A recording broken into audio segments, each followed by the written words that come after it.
We're going to talk about duality. Mind-body dualism. Mind-body dualism, a mind-body duality, is a view of the philosophy of the mind that mental phenomena are, in some respects, non-physical, or that the mind and body are distinct and separable. Thus, it encompasses a set of views about the relationship between the mind and matter, and between subject and object, and is contrasted with other positions such as physicalism and enactivism in the mind-body problem. This is a new phenomenon. What is duality of the mind and how to raise above it? To raise above the duality of the mind is to understand one or something that is constant, that doesn't change, with the nature of the mind. Even if the mind changes, it doesn't change when you realize something within you that is ever constant. And although mind changes in different ways, the human mind, a duality. And how do we understand the world? Duality means understanding reality by means of the opposites. The human mind learns by opposites: long and short, thick and thin, near and far, hot and cold, strong and weak, up and down, good and bad, beautiful and ugly, positive and negative, and so on. Duality of the mind. Your mind is the most precious possession. There are two levels of the mind: the conscious and the rational level. The subconscious, or the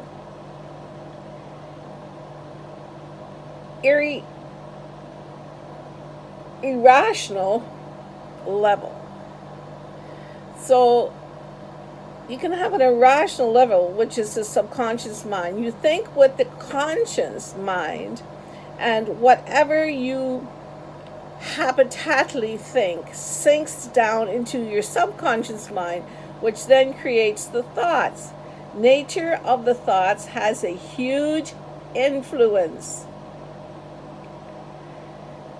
This is a bottoms-up approach towards cognition, first edition.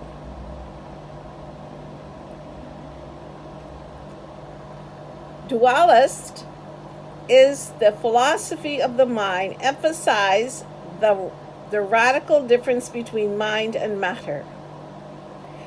They all identify that the mind is the same as the brain, and some identify that the mind is wholly a product of the brain.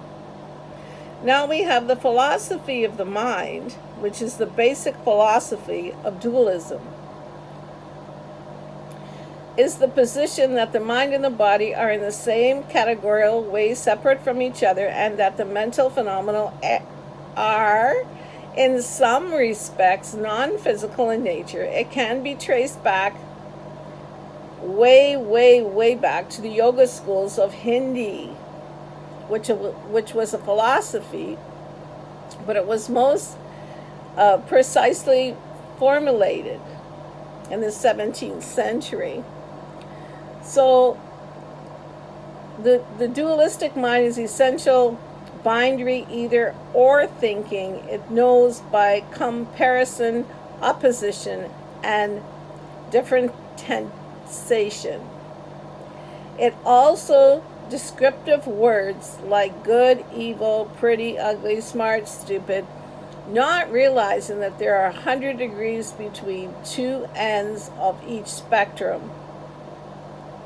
So if you are reading this, or if you are learning this, or if you are teaching this, or if you are speaking this, or if you are making these powerful words be understood by people who know nothing about the dualistic mind.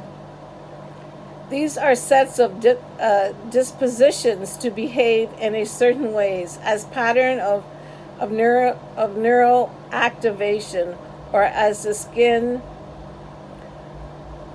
or akin to programs that are run by the hardware of our brains. The entry concerns dualism is a philosophy of the mind. The term dualism has a variety of uses in the history of thought. In general, the idea is that some particular domain, there are fundamental kinds of categories of these things or principles.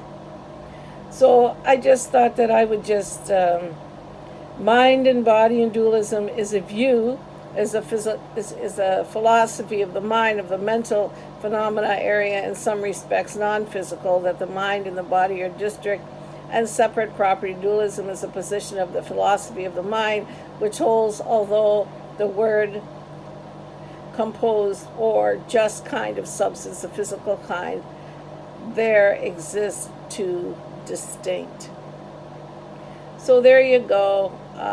I just want to talk a little about the philosophy of the mind and the body and the dualism and the life of the mind, thought, brain, neurological cognition.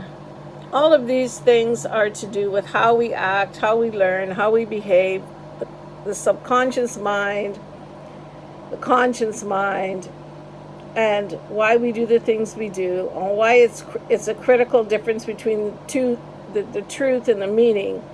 And you can lose the appetite of the meaning that we call thinking if you don't seize and act accordingly and question, so you don't lose the ability to produce those thoughts or things that we call works of art, but also the capacity to ask the unanswerable questions upon which civilization is here, how it has occurred, how long it's been here, the history of our being, our subconscious mind, our conscious mind, mindfulness.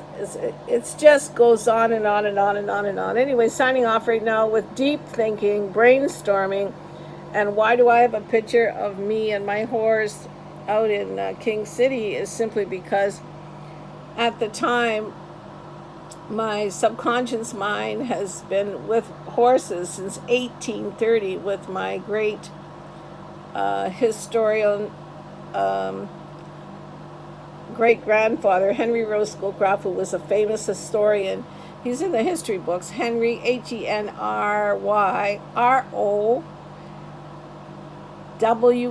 Schoolcraft, Schoolcraft. And I am a genetic gene of the great Henry Rose Schoolcraft. And you can see in my writings they're similar.